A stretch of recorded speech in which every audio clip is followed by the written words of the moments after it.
Today, I'm excited to review for you Perdido Street Station. This is by China Miéville. And this is a book that I was really excited to read after reading China Miéville and Keanu Reeves' The Book of Elsewhere.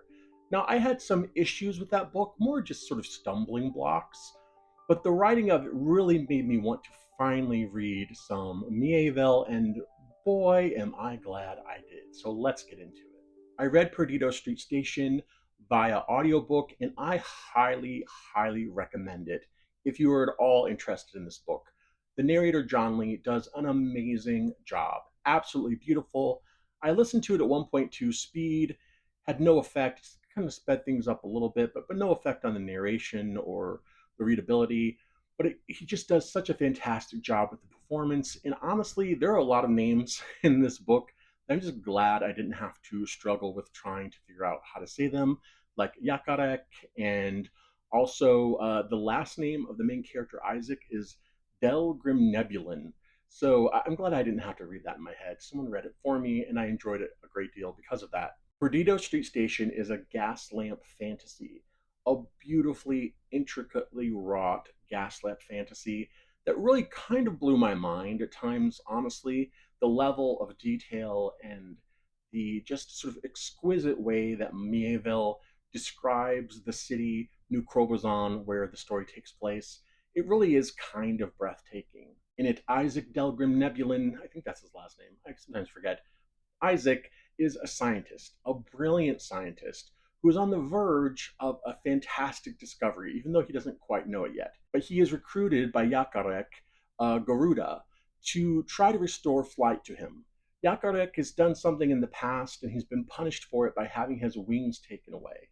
So, in order to try to restore flight to Yakarek, Isaac basically recruits a procurer of things to get him every kind of flying thing available that he can study. Well, one of those things that gets procured is a tiny little caterpillar, one that just sort of slips out of a delivery for one of the main government buildings. And things get crazy from there. Meanwhile, Isaac's significant other, Lynn, who is a fantastic character who has a bug for a head. And I don't mean she has the head of a bug, but literally it's basically a whole bug body. And she can turn substances, she can kind of basically mulch them and then create statues and other art from them. She gets recruited by a big figure in the criminal underworld to make his very strange portrait.